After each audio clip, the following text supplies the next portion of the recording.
Hi, everybody. foXnoMad here, and today I want to help you travel smarter by sharing a recent episode of the foXnoMad podcast with you. But first, if you're not already, make sure that you're subscribed to the channel, and let's get started.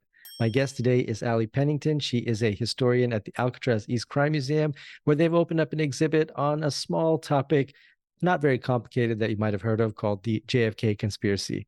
We talk about what it's like researching for the exhibit, what some of the most common theories are, what some of the more bizarre theories are, and why the JFK conspiracy has persisted until this day. Hi, Ali. Thanks again for being on the podcast. I'm really excited to talk to you. Since you mentioned it last time, we were talking about Bonnie and Clyde, but now we're talking about JFK conspiracy theories. Yeah. It's a pretty broad topic. I feel like, when you think of conspiracies, you think of UFOs and JFK. hmm Those are the top ones. Yeah, for Uh, sure.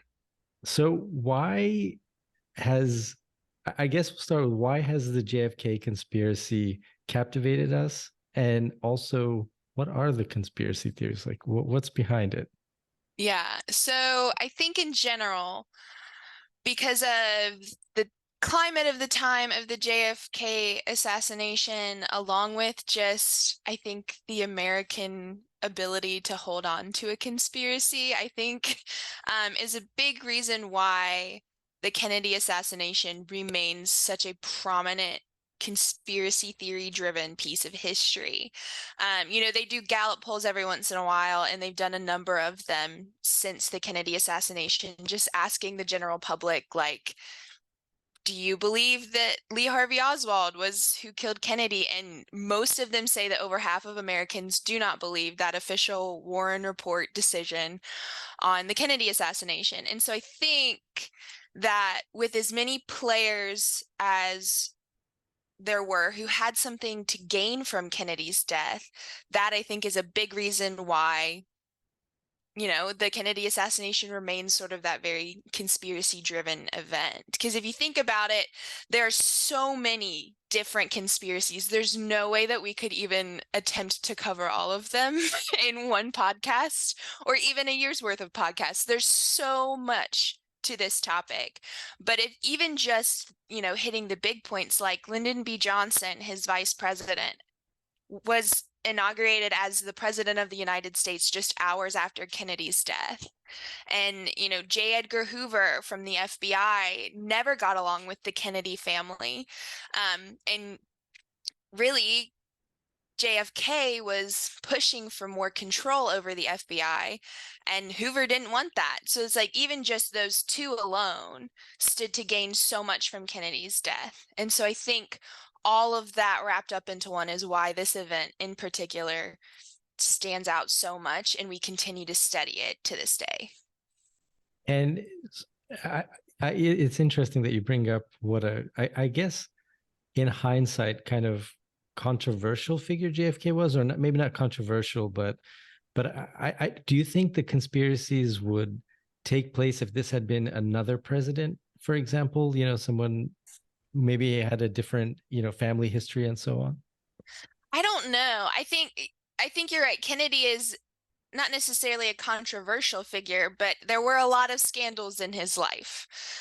And there were controversies over a lot of his decisions as a president and some of the things that he did as a president. I think that his family background does not help the fact that there are so many conspiracies.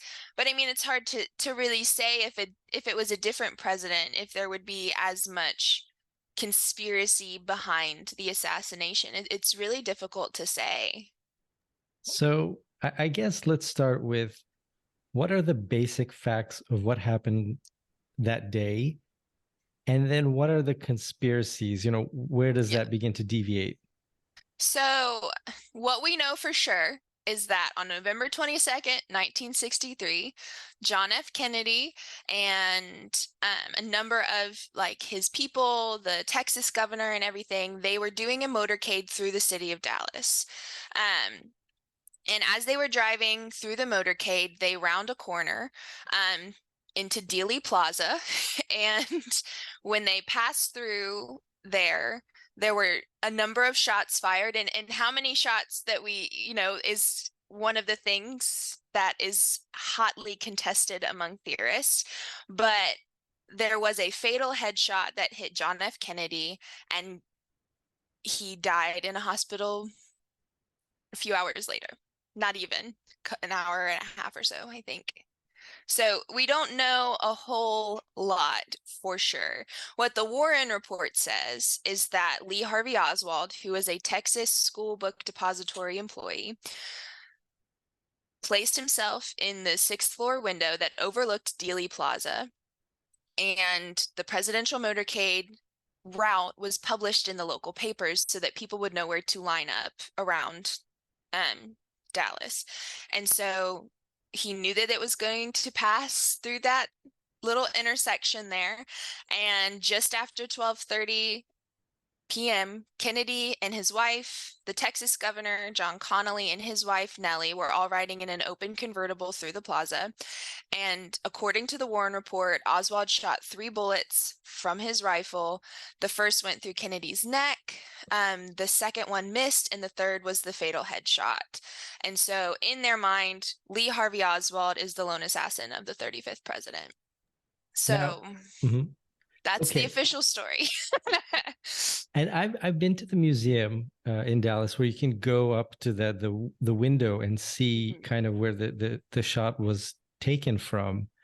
How, I think a lot of the conspiracies talk about how difficult a shot, like the logistics of that. Like, how did he get up there? Was it an apartment building or was it an office building? And would that kind of, you know, shooting be possible with the gun at the time? I mean, Yeah. is it There so difficult that, yeah. there have been a lot of people who have tested that theory, and the results have kind of been all over the place. It would be a difficult shot because if I remember correctly, it's like through a tree, and basically you're trying to hit a moving target. It's not an easy shot to make, and a lot of where the questions come from is the fact that from that window, you would be shooting at Kennedy's back. And when you watch films, specifically the Zapruder film, which is one of the most infamous films that it was taken that day by Abraham Zapruder, his head goes back and to the left, which would not be the trajectory of a bullet coming from the Texas School Book Depository. And so there's so many questions and so many different, angles that can come up with this, but it would be a difficult shot. And I think everyone who has tested that theory agrees that yes, it is a possible shot. Like for sure it can be made, but the likelihood that that shot was the fatal head wound from there is where those questions arise. It's like, okay, but that's not the trajectory of his head. And if his head's going backwards, it's more likely he was shot from the front. Which is pretty much what in 1979, I believe it was, there was a select committee on assassinations that were tasked with looking into the Kennedy assassination and the assassination of Martin Luther King Jr. And they concluded that there was enough evidence to support that there is a conspiracy behind Kennedy's death, that Oswald was not the lone shooter. But they were unable to name who this, mysterious other party would be, or if it was one other person or two or a whole, group of people who coordinated this attack. And so there has been that statement that says, yeah, there's enough evidence here to support, yes, there's probably a conspiracy behind this, but we just don't really know who. We don't have the evidence to say this is who this other participant is. And was Lee Harvey Oswald, was he someone who was like, a trained shooter, just going on what we know, if it's Yeah. possible, is he, was he training for something like this? And he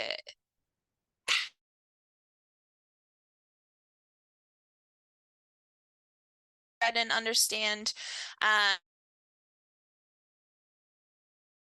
science with weaponry, but there's also that question of the likelihood that he was able to make that shot is not totally there. So, when he was in the military, he worked, I believe, as more of like a data type analyst, I believe. But yeah, so he was not an expert marksman that we know of. Okay. So again, leading a little bit to the theories that there was another shooter, perhaps, Yeah. or it was just a very, very small likelihood, and Hmm. and the small percentage happened to work out. It was not probable, but Right. um, and I think what's really interesting uh, is what happens to Lee Harvey Oswald like almost immediately Yeah. after, which is one of the most bizarre things I think in recent history. Maybe we could talk about a little bit what happens to him. Yeah. So he fires the shots, Hmm. and how long does it take before he's captured? It's a couple of hours before he is captured. And when he's first arrested, he's actually arrested for the murder of a Dallas patrolman named J.D. Tippit. And that is what he is initially brought in for. He's apprehended in a movie theater, and they, have there's a bit of a scuffle, and then they bring him into the Dallas police station. And eventually, after a few hours of interrogation, he's also charged with, the president's assassination. I think the fact that as he's being led out of the police headquarters, Jack Ruby kind of bursts out of a crowd and shoots Oswald, and Oswald dies in the same hospital that JFK did just, a day earlier or 2 days earlier. And so the fact that Oswald was never put on trial, we don't have the formal side of the story from him.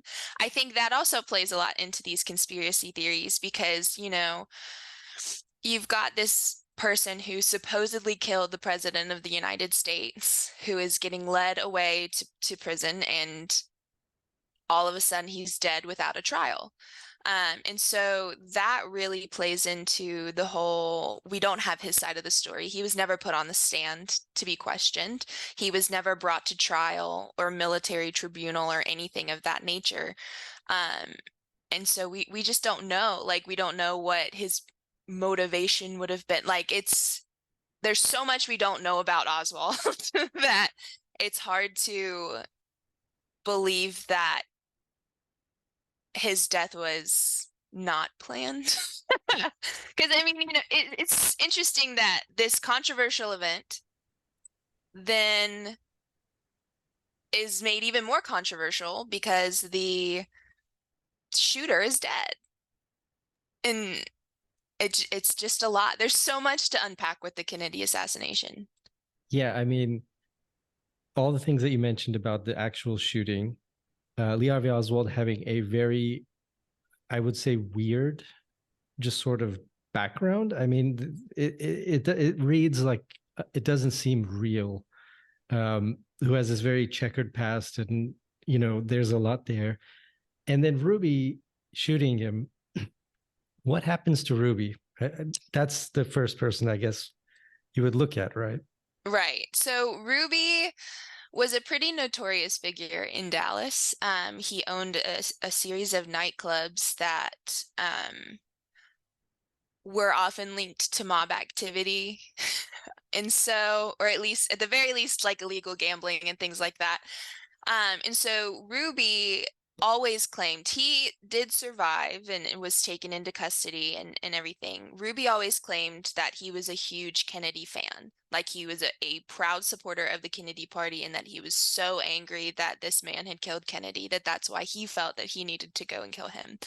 And so Ruby is brought to trial, and then the first trial goes awry, and he dies of cancer before the second one can continue on. And so, you know, even that is a bit odd too. And there's a lot of questions like, how did Ruby get into the basement of the police station with a gun? How did this whole group of police officers not, recognize that bringing Oswald out into a crowd of people could be dangerous for him. So a lot of it seems kind of like a setup. You're right. It reads like a novel. You've got, a bunch of people with some shady pasts. You've got a high political figure who's been assassinated, and then the assassin gets assassinated as well. And it really reads like a detective novel. And unfortunately, we may never really know what happened during the Kennedy assassination. It is a possibility. Which is very fertile ground for a conspiracy when you know Always. that you will not ever really know. I mean, Yep. the probably the people who were alive at the time are very old now. The Mhm. people who are there, or they've passed on. And we don't hear again from Ruby. We don't really get much information. It seems very odd. Um, so we have all of these parts, and it leads us to a lot of questions. How and the public doesn't believe it. Do you think this is a conspiracy? I guess I'll start with asking, what are some of the conspiracies? Maybe I should start there. Yeah.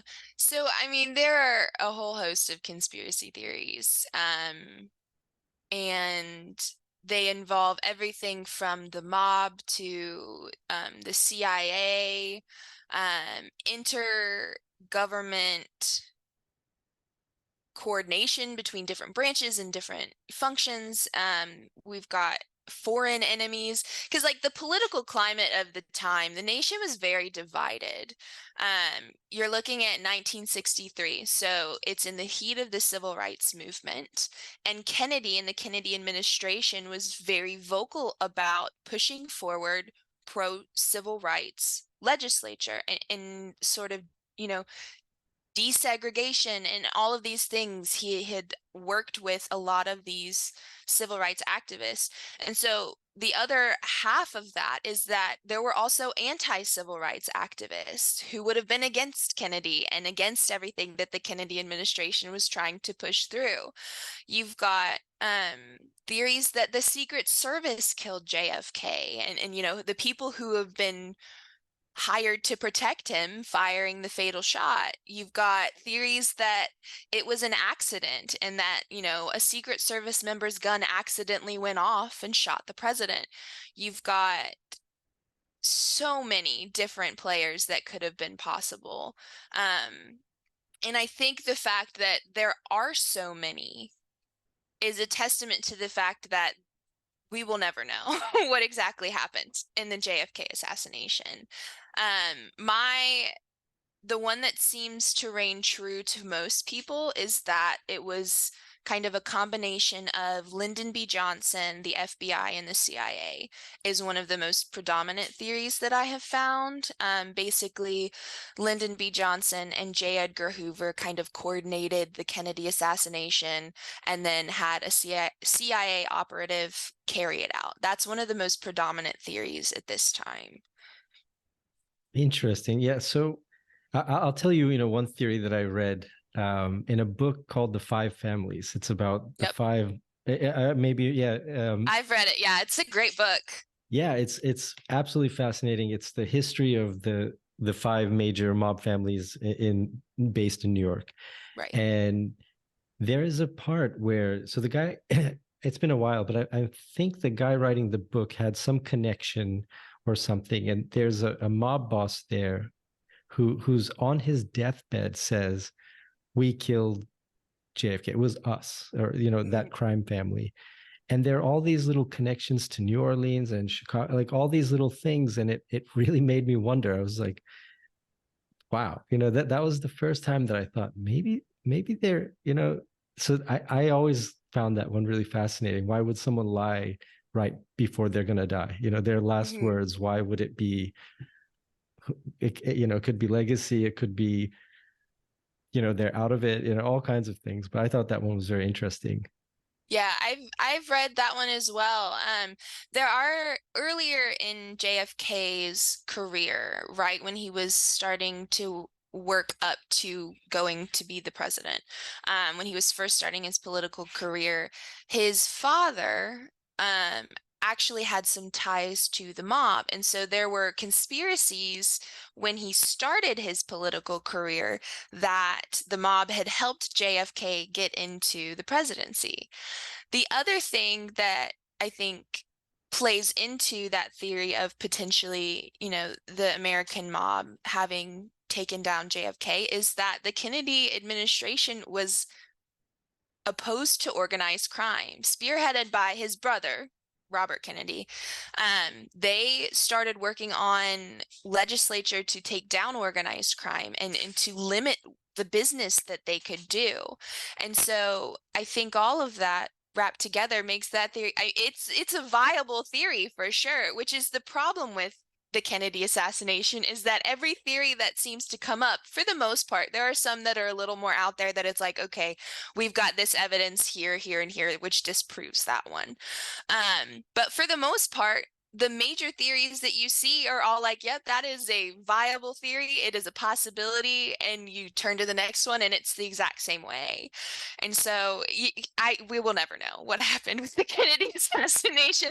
I resigned myself to never actually knowing. It took a while to get there as I was researching for this exhibit. I'm like, no, we're going to figure it out. No, it's never going to happen. It's never going to happen. But and it's unusual too that his brother is also assassinated, right? I mean, that's so it just I mean, in the 60s there are these high profile assassinations, the Malcolm X, Martin Luther King, like you mentioned, and then there's those are another set of what really happened, who was really behind it, and so on. But I think you bring up a good point, is that there are so many people involved and connected. If it is a conspiracy, that figuring out exactly what happened would be impossible, even if you could get interviews with all of the people who would have been involved. I'm not sure even that would bring you, if you could bring all these people back to life and ask, right? Like, as someone who's researched this for the exhibit, how do you start trying to connect the dots, which a lot of people have connected in different ways? Yeah, so for our exhibit, we wanted to focus on more of the why these conspiracies exist. So it is very much less about us getting to that conclusion and saying this is who killed Kennedy. And it's more about saying here are some of the options of who could have been involved. Here is why these conspiracies still exist 60 years later. And here are some of the pieces that may help someone put it together. But we frame it in a way where patrons can then come in and make their own opinions, which is exactly how conspiracy theories continue on.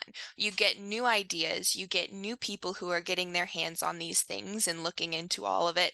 And so we don't want, when people come to visit, we don't want people to come in and be like, well, clearly they think this person did it, or clearly like they're subscribing to, this version of events. We want them to see, here are your options. These are all of the things that play into Kennedy's assassination that we know, that we can say with some amount of confidence.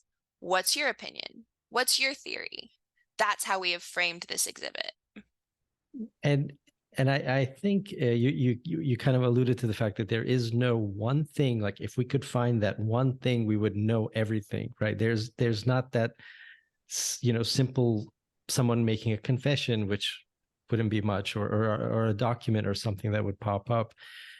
But at the same time, people are also really bad at keeping secrets, and the governments, things get out, people talk. Why do you think, or maybe I'm wrong, maybe there is a lot of information and that's what makes it very difficult to figure out what really happened? Or do you think if this is a conspiracy, people would be able to keep it a secret for so long? It's been so many years now. I think that's hard. There is no one thing. That's a hard question, though. I think that if we look at just how many pieces of information there are about the Kennedy assassination, that even if you're exactly right, even if you put them all together or have interviews with all of these people who were there that day, who could have been involved, I don't think that it will ever come out on the other end saying, yes, this is exactly what happened. I think in some ways it seems very guarded by the government. Um, maybe they don't want us to know. And I think that plays into a lot of these conspiracies, that it had to be someone in the government who had organized and coordinated all of this, because 60 years later we still don't know. And so they're keeping their cards very close to the vest, and that just adds fuel to the fire when it comes to conspiracies. And, while you were researching for the exhibit, is there something you came across that you found particularly interesting or novel, or something that you didn't expect putting everything together? Um, I knew very little about the Kennedy assassination before the exhibit. And I think just the sheer number of conspiracies that are out there really shocked me, because everybody talks about how, oh, the JFK assassination, it was an inside job, or, Lee Harvey Oswald isn't the shooter. And so I had heard some of that, in passing, or in the very little amount of research that I had done just as a cursory glance to begin with. But in my head, I was like, how many conspiracies can there really be, And then, like, as I'm researching, it's like, add another one to the list, or like, oh, that's a new one, haven't heard that one yet. And so I think literally just the sheer volume of information and theories, the number of books that have been written about the Kennedy assassination from every different point of view and direction, there's so much on it, that it was a shock to the system for sure. Is there one really weird one or bizarre one that you found you were like, that's crazy, but it's a wild one? My favorite one to date that I have found has been disproven since, but it's the Umbrella Man. So basically, there was a man standing next to the motorcade route somewhere, and as Kennedy's motorcade passes, he opens an umbrella, and it's not raining, the skies are clear. He opens an umbrella and closes it, and for years and years, people were like, that guy had to be part of this, all of this. So when the Select Committee on Assassinations was formed in the 70s, he identified himself to the committee. He's like, this is me. My name's Louis Stephen Witt. And I opened the umbrella as basically an attempt to heckle Kennedy as he passed for supporting Neville Chamberlain, who frequently carried an umbrella. And so that was the only thing that he was doing. He had no involvement in any conspiracy, but for years, people were like, we need to find the Umbrella Man. We need to, like, he's the signal, when he opened the umbrella, they knew to shoot or whatever. And so that one, it just makes me chuckle that this person was like, I am going to go and protest and heckle Kennedy with my umbrella. And then it ends up being on the day that he got shot. And so then for years after, people are thinking that this man is involved in the assassination of the 35th president.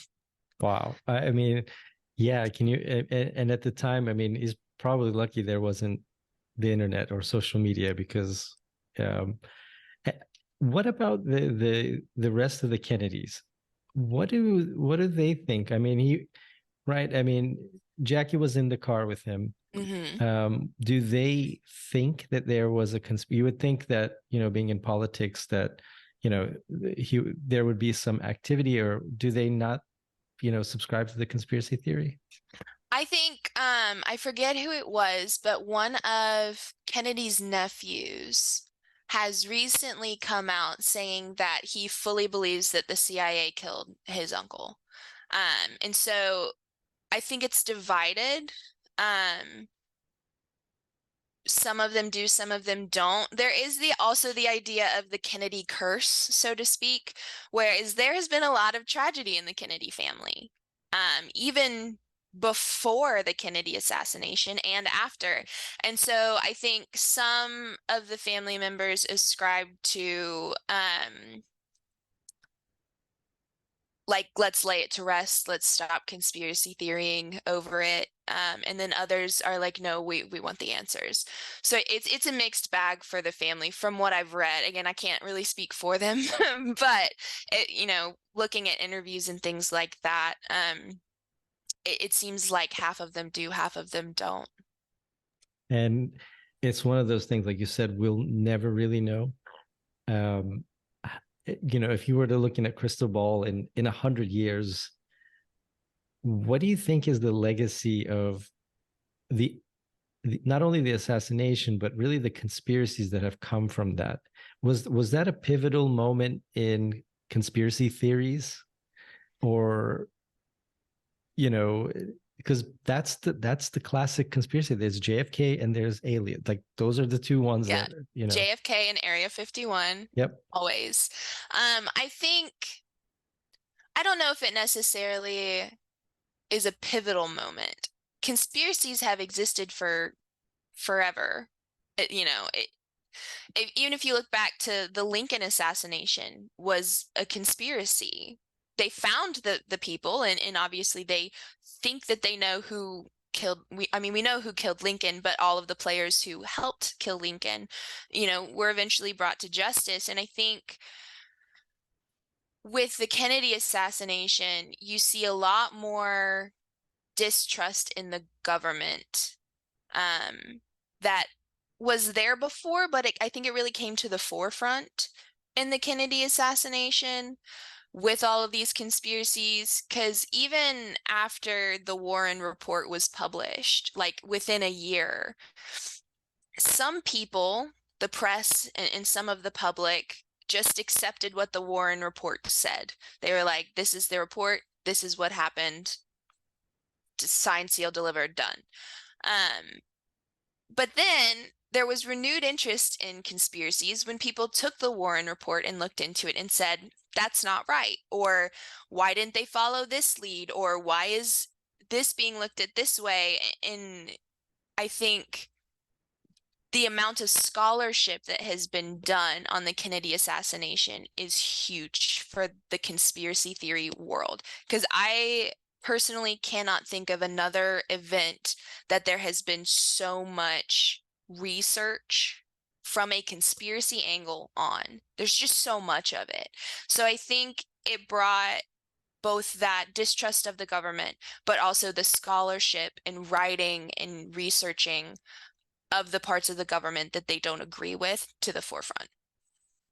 And I guess sort of as we wrap things up, do the conspiracy theories, you brought up an important point, which I think is behind a lot of it, is the mistrust of the government, is that the government is hiding, not only this, but other things from the public.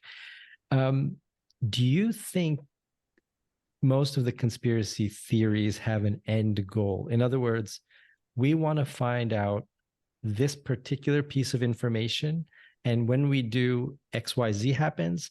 Or what, I'll just interject what I think is the conspiracy theories, like you said, there's no way to prove them. So they kind of keep going. They're like fan fiction for, sci-fi.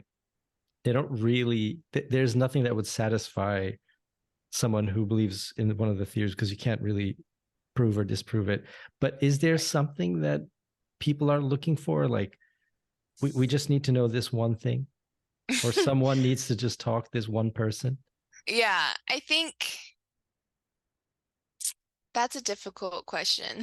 I think that you're right. We will never satisfy any conspiracy theorists. And I think the very nature of them is to just continue building on each other.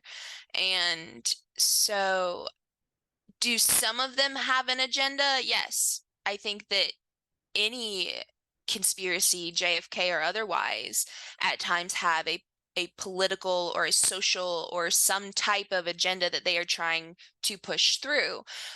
But I think with the Kennedy assassination, at this point in time, 60 years later, they're just kind of continuing to spiral. Like they're just keep spiraling on their own.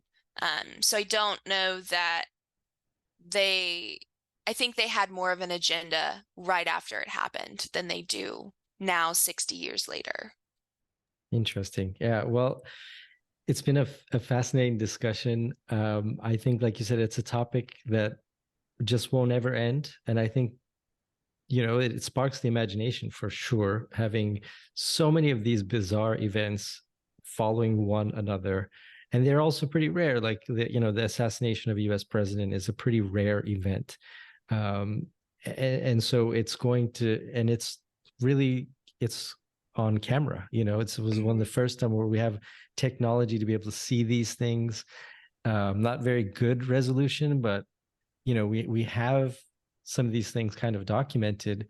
Um, and so, how long is the exhibit running, and where can people find it, and what are Yeah, the times? absolutely. So, the exhibit will be here until May of 2025. So you've got a couple years to come and see it here at Alcatraz East Crime Museum in Pigeon Forge, Tennessee.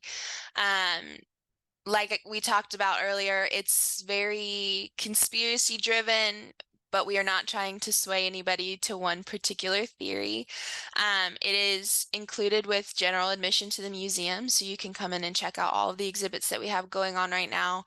But yeah, it'll be here until May of 2025. Great. And anything coming up that you're researching now, or that you can talk about, or? We always have something cooking at the museum, that's for sure. We are getting ready to open actually this Friday a very short exhibit on the RICO Act, which is the Racketeering and Influence Crime Organization Act. So basically the act that helped take down the five families of the mob in New York. And so it's been really interesting to look into kind of why RICO came about and how it was implemented, and really the fact that nobody thought that the mob would ever take a hit like that, and they did. Interesting. Yeah, yeah, it's. I guess that's why you were reading Five Families, or maybe I'd read it before. But a really interesting history. I would love to see the exhibit. And just as a side note, I mean, I saw something today where the Mexican government, I don't know if you saw this, was displaying bodies of aliens. Yeah. And there was like a hearing on it, and there were obviously the hearings here, and I think this just fuels. I mean, if we're talking about, you know, all of these, like it opens up the door to like anything is possible, which is, Hmm. if you like conspiracies, you know, everything is possible, right? Yeah. Um, Interesting. Yeah. I will leave a link to where people can find the museum. This has been a fascinating conversation. Thank you again. I know we barely scratched the surface of the topic. Right. Not even. Um, well, thank you very much for your time. Yeah. Everybody, be sure to check out the museum and really dive into. I think one of the biggest conspiracy theory there has to be. I think it's just Yep. synonymous now. So, Yep. thank you again. Yeah. Thanks for having me. I should have known.